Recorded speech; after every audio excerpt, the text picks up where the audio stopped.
welcome to Addicted to Murder.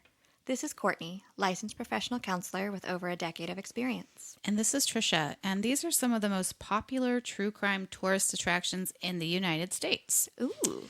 The Lizzie Borden House. Yeah. That makes sense. You know, Fall River, Massachusetts. The Clutter House, site of the In Cold Blood murders. I don't know what those are. Okay, I've heard of them. That's in Holcomb, Kansas. The Sowden House, site of the Black Dahlia murder. Oh, Los Angeles. Yep. And Versace Mansion, site of Gianni Versace's murder in Miami. Yes, those all make sense. It's a Versace. Yes. That's Versace, I from know. a movie. A little known movie called Showgirls. It's like it's a crazy movie, but I like that movie. I mean, It has Kyle MacLachlan in it, so yeah, you do like him. I do. Welcome back. There was a long break. Yes. That was my fault. My paranoia. We had a case that we even recorded, and I was so paranoid because normally we do people who are convicted murderers who are either serving sentences or deceased, and this was not one of those cases. And Right. so I got a little paranoid because, whatever, that's just how I roll. And Courtney, she went along with it, even though she probably thought I was just being way out of line, not way out of line, but maybe just a little off my rocker. But anyways, here we are. Yes, we're back with another new case. With another new case. that does not have that problem. Nope. This one's convicted and dead. So we're good. But before we talk about that, I have a very simple question for you. Okay, I am ready. Peanut butter and jelly or ham and cheese? What is your sandwich go-to? Do I have to pick between those two? Yes. Because those are like the most popular like kid sandwiches. Well, It could be turkey and cheese. can it just be like a grilled cheese? Because that's my go-to. That's getting into like having to cook it. I mean, it would be like a cheese with things, but like not even with meat on it. You would do the ham and cheese and you'd throw away the ham. Yes. Or I would do peanut butter and honey, but I don't like Okay. peanut butter and jelly. I had a peanut butter and jelly sandwich today. Oh. I don't like ham and cheese. I mean, it's okay. But Yeah, I would I way don't. rather have the PB&J. I would rather take the extra step and make a grilled cheese sandwich. I mean, I also like grilled cheese sandwich. But it was the would you rather, I know. which I couldn't answer last time, which you guys didn't hear because we discarded that episode. true. Courtney's would you rather was really hard. Do you remember what that was? No. Oh, it was something about being in prison or being in a coma. Right. I think it was like think. spend like 5 years in prison or like 10 years in a coma. Yeah, that was really hard for me to answer. Yeah. And last time I also clarified the whole grand jury thing that I was wrong about it needing to be done in 7 days. Should be in our area, but it's not a hard and fast rule. So That's what you missed. that's what you missed besides the whole case that we scrapped. But today's case is a very infamous case and recently was turned into a show. Miniseries. Yeah. Ed Gein. Ed Gein. Yeah. Ed Gein. You've watched Silence of the Lambs. Yes. So we all know that he is, part of Buffalo Bill, Right. along with the Ted Bundy. And who else? Someone else was in there too. The Ted Bundy, because I don't know if you remember, I don't know how long ago it's been since you've seen it, It's been a hot minute. but the way he gets the victim into his van is he pretends to have a broken arm. Oh, yeah. So she helps. direct parallel. Yeah, she helps him. And then obviously making the woman suit is the Ed Gein, but I think there's Yes. another killer in there, but I don't remember who it is for Buffalo Bill. Whenever I see him in anything else, his voice is still so creepy. It's like, oh my God, it's even though it doesn't look like him, like you can hear his voice. So we were just watching a movie the other day that had him in it, and we were like, oh, Chris and I. Yeah, where I can't imagine. Wow, I just had his name, Anthony Hopkins, playing any other role Right. than Hannibal Lecter. I know. Like he just is. They did such good casting in that movie for both of those psychos Yes. in there. But we're not talking about no. them. We're talking about Ed Gein. Yeah, and the book that we're using is called Deviant, The Shocking True Story of Ed Gein, the original Psycho. Because that was also partially inspired by him, the whole mother part. Oh, yeah, that makes sense too. By Harold Schechter. I think we've used this author before, but I don't know for sure. Anyhow, here we go.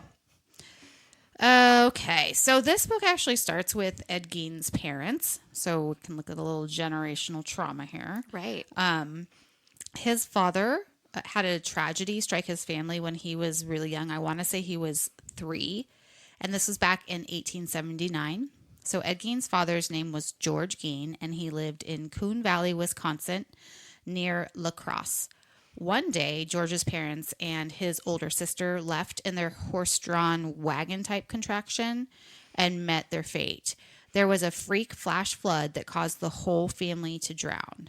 So that left, 3-year-old George an orphan with no siblings. And he was kind of just all alone. He did have some grandparents. His maternal grandparents did take him in.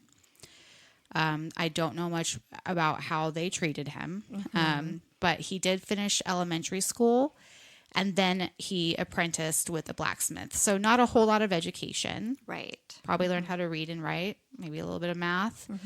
But after learning this trade at age 20, he left his grandparents' home, and he went out on his own. So, Courtney, it's a pretty tragic start for George at age 3. How affected do you think he was at losing his whole family like that? Because he was still relatively young. Right. And then any other thoughts about George? I mean, losing his whole family at once was likely pretty devastating and traumatic. His whole life changed, both the loss of his family and then the change of moving in with his grandparents. And, at 3 years old, George wouldn't have really had a clear understanding of death and what that means, but he would have memories of his family and, recognize that suddenly they were gone and they never came back. Hopefully, living with his grandparents meant that, they could tell him stories about his mom, at least, and help him understand that his family didn't just abandon him. They didn't just leave. But that something happened. Yeah. I hope so. I don't know how that went. So he drifted around for a while. He would do odd jobs here and there.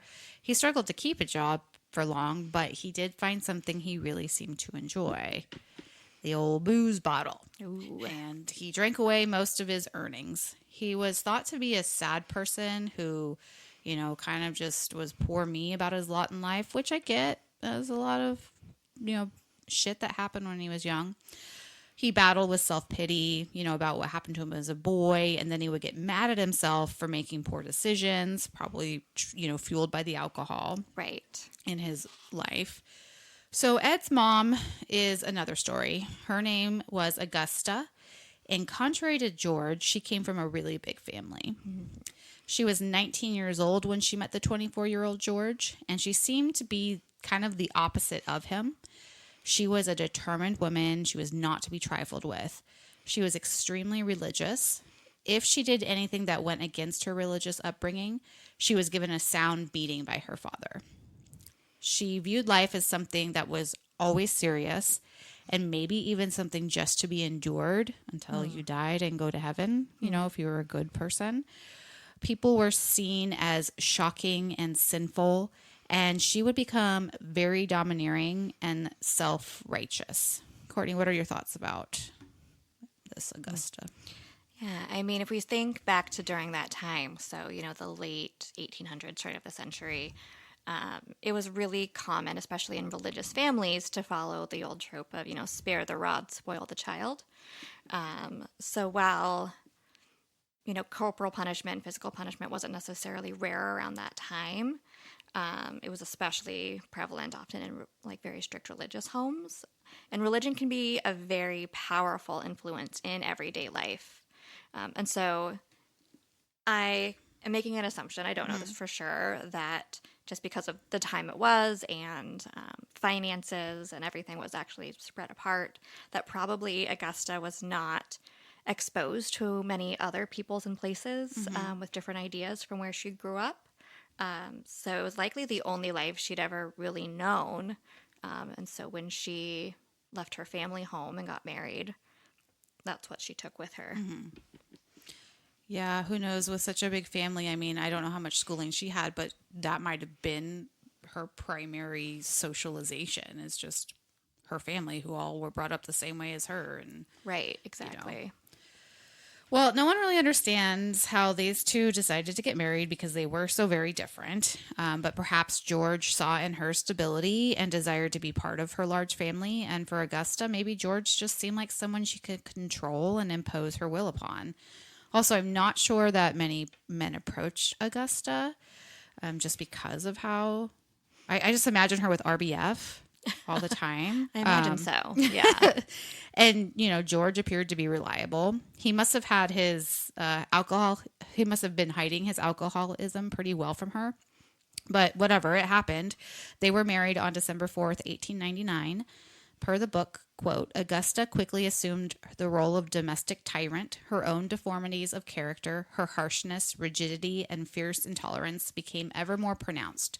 Her husband was worthless, good for nothing.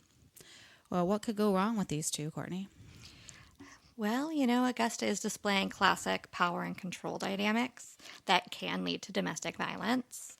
And it's all justified in her mind under the flag of religious beliefs, which gives it some extra power. And George, being an alcoholic who was rarely employed, likely made his behavior unpredictable or unstable, which then would lead Augusta to try even harder to exert control over him, to appease her own needs with that.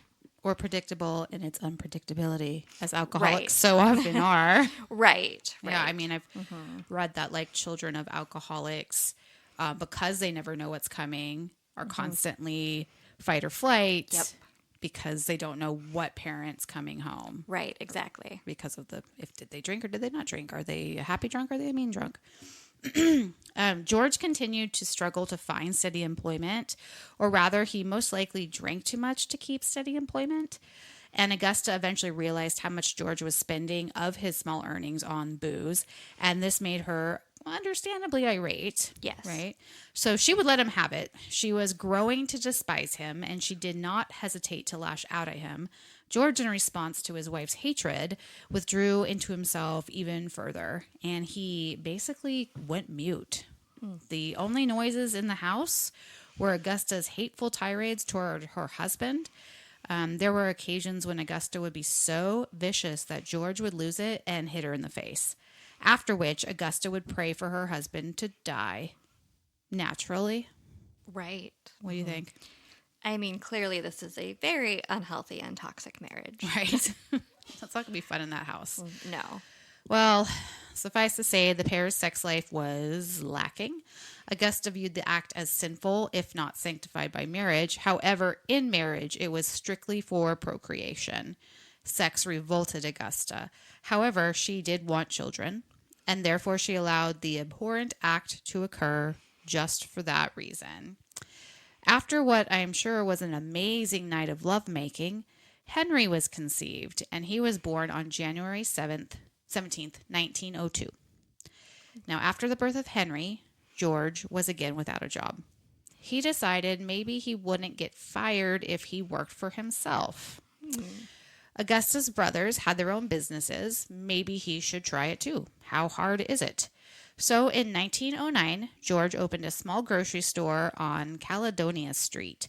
George did not do well as the proprietor. He just didn't have the skills, or he was drinking too much.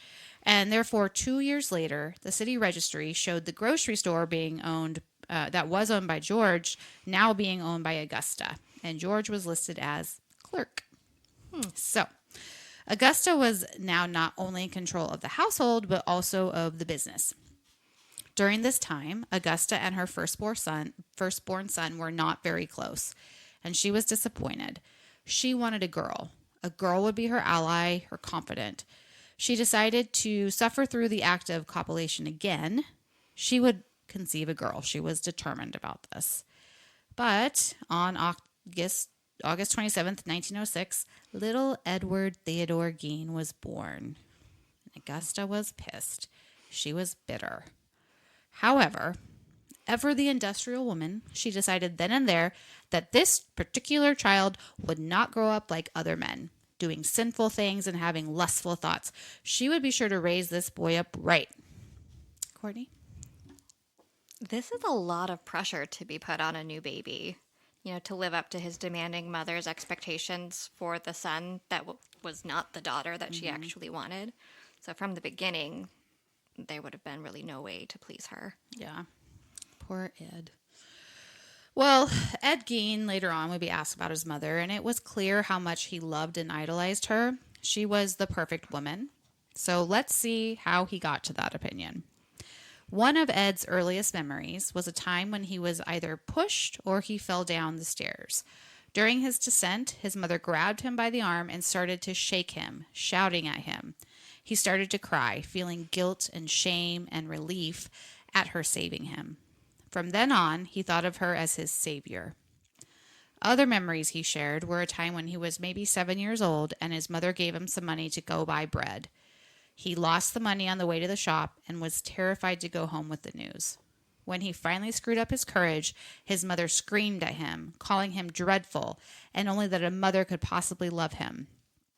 A third memory had to do with the grocery store / butcher shop that his parents owned. It was on the property. It was in this shed, and Ed knew he was not supposed to go into this shed, but one day he followed his parents in, and there were large animal carcasses hanging from the ceiling, and George was holding one still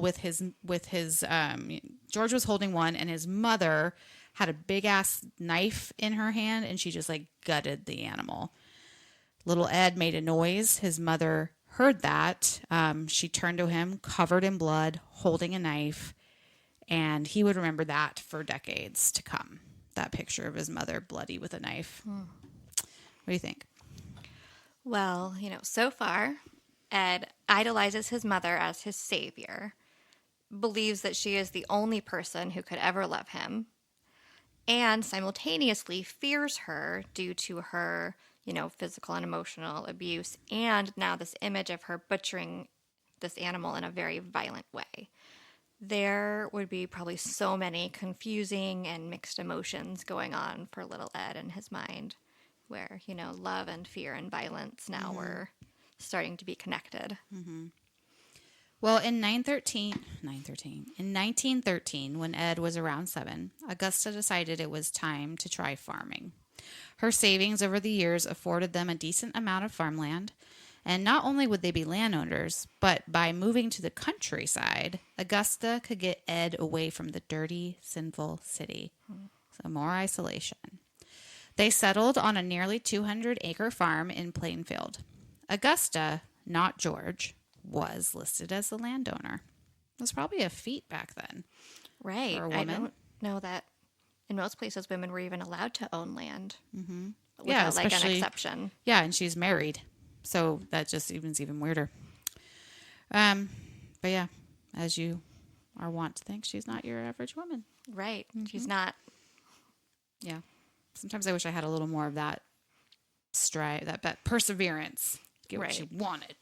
Exactly. Make a decision and then do it. Yeah. So Ed went to school at age 8. It was a tiny school. He finished his education when he was 16, so twice as much as his dad had, which was 8th grade. So anyway, he was an okay student. He passed, but he was not brilliant by any means. Eventually, later on, after all of what he did came out, his IQ would be tested, and he was average. He did enjoy reading. During his school years, he was a lonely child. He was sad and cut off from his peers, and he really struggled to fit in. If he did start to make a friend, if his mother found out about it, she would put a stop to it. You can't hang out with that person because they're sinful or their parents are sinful type of thing. Mm-hmm. Courtney, is this a power and control dynamic, or do you think it's more that Augusta thinks all people are truly sinful and evil? I think it's probably both. She used religion and judgment of others as sinful as a justification for her need to control Ed. She wanted to be the only influence in his life and be the most important person in his life. So having friends was a threat to that. His schoolmates thought that Ed was odd. He apparently had a weird smile all the time. It was probably like a nervous tic. And his eyes shifted in conversation. Trauma response. Sometimes he would spontaneously laugh. Ed allegedly had a quote had female mannerisms that also made him stand out in a bad way amongst his classmates. He would cry over small things and he could not take a joke. He also had a fleshy growth on one of his eyelids, and when he got teased about it, he would break down and cry and like sometimes sob in front of everyone. I'm sure he couldn't help it. No. But all of this, paired with his mother's teachings, was showing Ed that she was right. People were bad, the world was evil, and he was only safe at home with his mother. Courtney? It's interesting to me that many of Ed's behaviors that got him bullied were considered kind of, quote, feminine, especially since we know his mom wanted a daughter. So I wonder how much his mother influenced his mannerisms versus how much was just Ed being kind of a sensitive kid. Yeah. I was thinking that earlier, like I had a flashback to a horror movie called Sleepaway Camp. It's a really old horror movie where the mom wanted a daughter but got a boy and forced the boy to dress up like a girl. And then, of course, the girl went crazy and killed everyone at camp. Spoiler, but that's what this kind of reminded me of. Right. Yes. Not to say that people who are trans genuinely are violent, because they're not. No, but when you force someone to do anything, not talking about this, talking about Sleepaway Camp, the 1988 horror movie that I still remember to this day. Farm life was tough. The Geins certainly were not raking in the dough, and his father was now pretty much useless. He loafed about, drinking, not helping on the farm, not helping in the house. As Ed and Henry grew, their father stopped whipping them because they got too big, but instead he would rant and rave at them. And Augusta worked tirelessly, refusing to give up the farm and refusing to divorce her husband, since that would be sinful. She was increasingly becoming more bitter, if that was even possible, and was preaching to her sons just how evil women were. I don't get it. Why isn't she preaching how evil men are? I don't know. Because she's indoctrinated into a Bible. patriarchal religion that says that all of men's lust problems are because of women who tempt them. The Eve to the Adam. Yep. I mean, all whatever. Hoping that a flood would come and wash away all the impure women of the world. That's what she was hoping would happen. She even made them swear, the boys, that they would not let women contaminate them. If they grew too lustful, then the, quote, sin of Onan was preferable to the vileness of fornication. And I looked that up, and I think it means pulling out to stop procreation. Okay. Or if you're out of wedlock. Yeah. Anyhow. So, Courtney, what do you think is wrong with Augusta? I mean, based on the little that we know about her, do you have a thought of possible diagnosis? And what is this teaching doing to Ed?